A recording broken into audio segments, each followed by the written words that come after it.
दोस्तों pharmacy education की series में फिर से आपका स्वागत करता हूं और आज हम लेकर के आए हैं एक नया टॉपिक। इस वीडियो में डिस्कस करेंगे हम ये टॉपिक के बारे में डिटेल में। Each and every things will be get cleared and आप इस टॉपिक को बार बार देखेंगे तो आपको ये रिवाइज हो जाएगा और याद भी हो जाएगा, क्योंकि ऑडियो विजुअल प्रैक्टिस है, जैसा कि मैं पहले बता चुका हूँ। ऑडियो विजुअल किसी भी चीज़ से आप ज़्यादा जल्दी ग्रैब करते हैं अपने माइंड में, किसी भी कंटेंट को, किसी भी टॉपिक को, और कितना ही मुश्किल वो टॉपिक हो आपको रिवाइज करने में इजी रहता है और एग्ज़ाम्स में आप ज़्यादा क्वेश्चंस क्रैक कर पाते हैं। ऐसे में आप स्कोर करते हैं ज़्यादा बेटर। तो चलिए स्टार्ट करते हैं आज की इस वीडियो को। So sodium bicarbonate is a very important compound, and examiner could ask this. Now we are going to learn this sodium bicarbonate. Chemical formula is NaHCO3. So we will learn about the chemical property of sodium bicarbonate, physical property of sodium bicarbonate, its preparations, and finally the uses of this sodium bicarbonate compound. So the molecular weight of sodium bicarbonate is 84. So let's start with the preparation. Now it is prepared by Solvay process. Okay, ammonia soda process होता है, Solvay process बोलते हैं. So you can see Solvay process से ये prepare किया जाता है. Solvay process is what? amine soda process होता है, ammonia soda process होता है. So starting में हम क्या लेते हैं? brine. Brine क्या है? Brine is a saturated solution of NaCl, and that is saturated with ammonia to remove the impurities. Brine is saturated solution of NaCl, and that is saturated with what? Ammonia.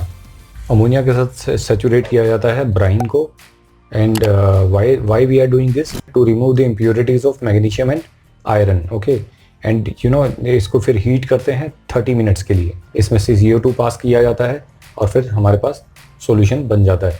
सो अभी हम लोग इसको process को देख लेते हैं. So brine is what? Saturated solution of NaCl. This is saturated with ammonia to remove the impurities of what?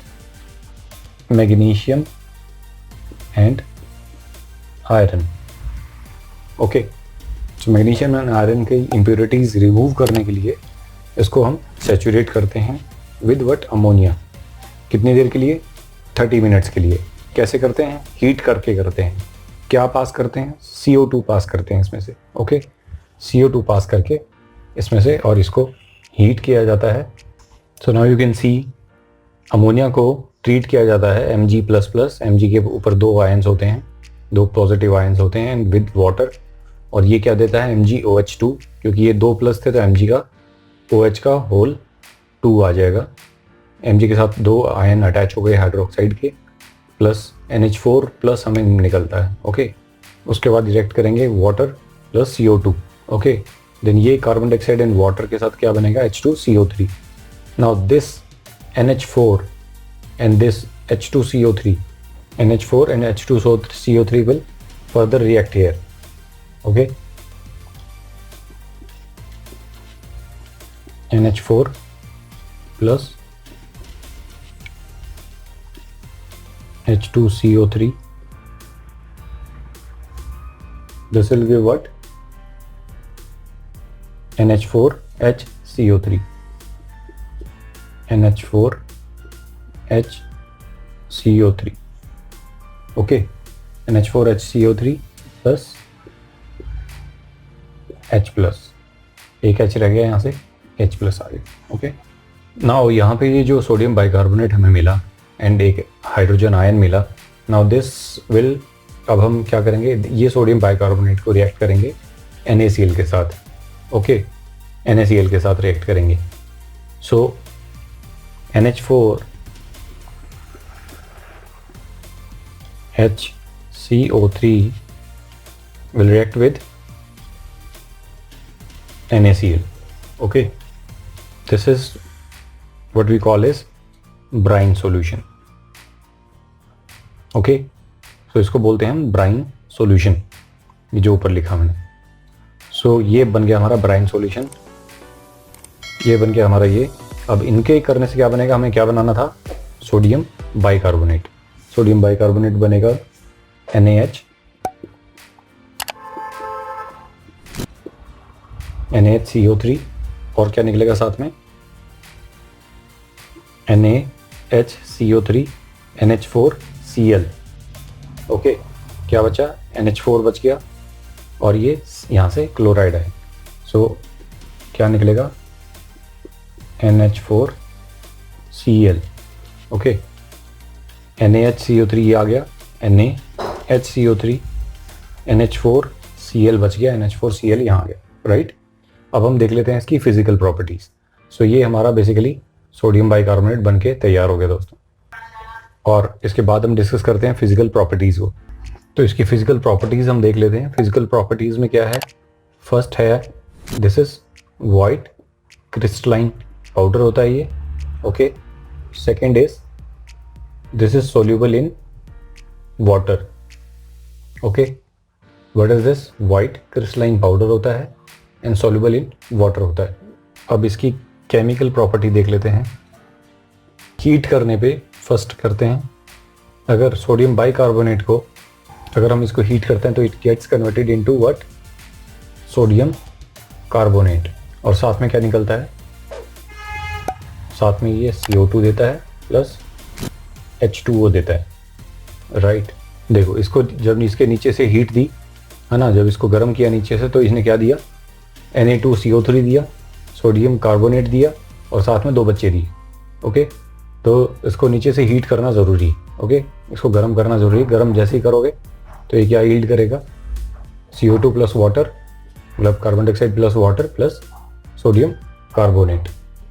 अगर इसका H2SO4 के साथ रिएक्शन करवाया जाए तो क्या मिलता है वो देख लेते हैं। तो सेकंड केमिकल प्रॉपर्टी क्या है इसकी, अगर हम इसको रिएक्शन करवाते हैं सोडियम बाइकार्बोनेट का, then what it gives is, what it yields sodium sulphate. तो सेकंड केमिकल प्रॉपर्टी क्या है इसकी, अगर हम इसको रिएक्शन करवाते हैं सोडियम बाइकार्बोनेट का, then what it gives is, what it yields sodium sulphate. Sodium bicarbonate NaHCO3 is sulphuric acid. इसके साथ रिएक्शन करते हैं तो क्या देता है ये, अब जैसे सल्फ्यूरिक SO4 पे 2- होता है और सोडियम पे 1+ होता है, तो सोडियम का 1+ reacts with, it's attach with SO4। 2- होता है तो इसके कितने चाहिए, सोडियम के भी 2 चाहिए होंगे प्लस, क्योंकि इस पे 1+ होता है और इस पे 2- होता है। इस पे SO4 पे 2- होता है और सोडियम पे 1+ होता है, तो इसका 1+ और इसका 2- करने के लिए सोडियम के 2 चाहिए होंगे, Na2। ओके, SO4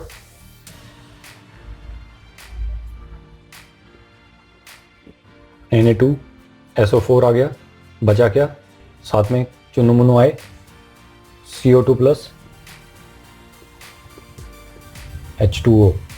ठीक है, सेम चुनु मुनु यहाँ पे भी दे दिए। ओके, अब ये हो गई इसकी केमिकल प्रॉपर्टीज़। तो 2 प्रॉपर्टीज़ काफ़ी हैं, इतना ज़्यादा लंबा इसका क्वेश्चन नहीं आता, but it's important part of your exam. तो keep learn at least 2 chemical properties, 2 physical properties. Okay, now will see the storage. Okay, storage condition क्या होती है इसकी। स्टोरेज देख लेते हैं। बीइंग हाइग्रोस्कोपिक कंपाउंड, क्योंकि सोडियम बाइकार्बोनेट एक हाइग्रोस्कोपिक कंपाउंड है, so it involves what, so जैसे कि ये हाइग्रोस्कोपिक नेचर का होता है क्या, सोडियम बाइकार्बोनेट, सो ये जब भी मॉइस्चर आता है तो ये CO2 को इन्वॉल्व कर लेता है, राइट। CO2 को इन्वॉल्व कर लेता है, क्या लिखोगी आप, तो being hygroscopic in nature. Okay, hygroscopic nature होता है इसका, और हाइग्रोस्कोपिक नेचर की वजह से, hygroscopic is what, which absorbs moisture, उसको हाइग्रोस्कोपिक इन नेचर बोला जाता है। जिसकी नेचर मॉइस्चर को एब्जॉर्ब करने की होती है उसको हाइग्रोस्कोपिक बोला जाता है। हाइग्रोस्कोपिक नेचर होता है सोडियम बाइकार्बोनेट का, it involves CO2 also along with the moisture. So, and uses, next is uses क्या है इसके, it acts as a antacid, क्योंकि ये क्या प्रोड्यूस करता है, CO2, एंटासिड की तरह एक्ट करता है, लेकिन ये CO2 प्रोड्यूस करता है और which leads to bleaching and flatulence. अब ये मत पूछना कि ब्लीचिंग और फ्लैटुलेंस क्या होता है। Bleaching and flatulence, okay, so it acts as an antacid and it produces what? CO2, which leads to bleaching and flatulence. Okay, this acts as a wax softener also. wax कौन सा? हमारे जो years के अंदर wax होता है, ear wax को ये सॉफ्ट करता है. ओके, ईयर वैक्स के अंदर भी इसको एज ए सॉफ्टनर यूज़ किया जाता है. सो ईयर वैक्स को सॉफ्ट करने में इसका यूज़ किया जाता है. थर्ड इज़ ईयर वैक्स में कई बार ये फंगल इन्फेक्शन हो जाता है, या किसी का नेचर ऐसा होता है कि उसका जो ईयर में जो वैक्स होता है बहुत ड्राई हो जाता है. ओके, एंड पूरा ड्राइनेस की वजह से वाइट स्ट्रिप्स, वाइट पपड़ी सी निकलती हैं ईयर में से. तो उसको सॉफ्ट करने के लिए भी सोडियम बाइकार्बोनेट का सॉल्यूशन में यूज़ किया जाता है. मैं अभी आपको दिखा देता हूँ कैसा होता है वो. So you can see here, this is the earwax dissolvent. और ये let it get focus अभी, I think it's clear now. So earwax dissolvent में एनाल्जेसिक ड्रॉप्स में इसका काफ़ी ज़्यादा यूज़ होता है. तो इस तरह की प्रिपरेशंस में सोडियम बाइकार्बोनेट का काफ़ी ज़्यादा यूज़ है. सो ये बेसिकली ईयरवैक्स डिज़ोल्वेंट है, यानी ईयरवैक्स सॉफ्ट करता है ये. और जब भी पपड़ी वगैरह आती है जिसका ईयरवैक्स मॉइस्चर कंटेंट बहुत कम हो जाता है जिसके ईयरवैक्स में, और बिल्कुल ड्राई हो जाता है, तो उसमें इसका ज़्यादा यूज़ किया जाता है.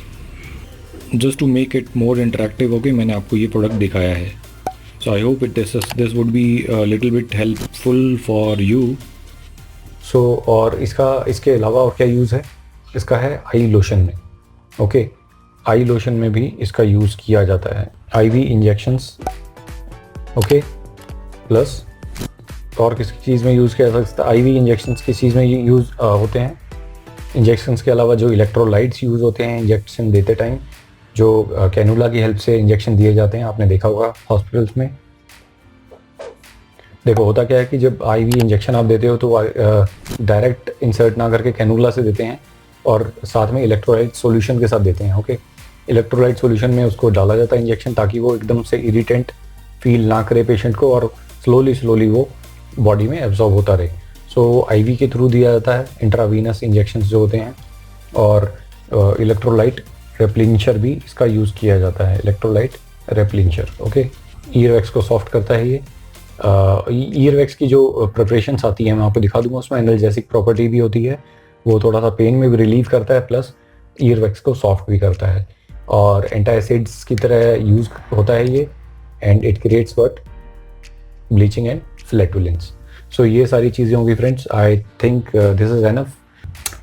कुछ और रहता है तो आप मुझे कमेंट सेक्शन में पूछ सकते हैं.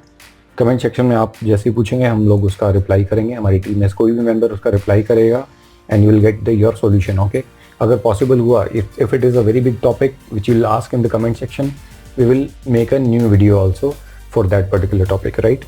I hope ये आपको अच्छा लगा होगा, and do like this video. अगर अच्छा नहीं लगा डिसलाइक भी कर सकते हैं आप वीडियो को, और नीचे कमेंट सेक्शन में ज़रूर बताइए कि आपको क्या अच्छा नहीं लगा दोस्तों. सो आई होप मेरी कोशिश ठीक रही होगी और आपको काफ़ी कंसेप्ट अच्छे से समझ आ गया होगा. यहाँ पे समझ आ गया होगा कि क्यों Na2 हुआ, क्यों SO4 हुआ, Na2 के साथ SO4 ही कनेक्ट क्यों हुआ, सब आपको मतलब कंसेप्ट समझ आ गया होगा. ये 2 बच्चे क्यों हुए, okay, and all this. Okay, so मैं मिलता हूँ नेक्स्ट वीडियो में एक बहुत ही बेहतरीन टॉपिक के साथ. तब तक के लिए आप अपना और अपनी फैमिली मेम्बर्स की हेल्थ का ध्यान रखिएगा दोस्तों. सो अगर आप इतना भी एग्ज़ाम में लिख देते हैं, so you can score well in the exams. So मैं मिलता हूँ नेक्स्ट वीडियो में. I hope you found this very nice and informative also. Then please do subscribe our channel and like this video. Share with your colleagues, students and batchmates also. And also don't forget to hit the bell icon to get the notification of our next upcoming video of some very important topics. Initially we will cover only the important topics so that you can at least watch our video and can prepare for exams. Then it would be okay to learn all the topics which has very less chance to get the questions related to those topics in your exams. take care of yourself and your family members too. I am taking sign off now. See you in the next video then. Thank you.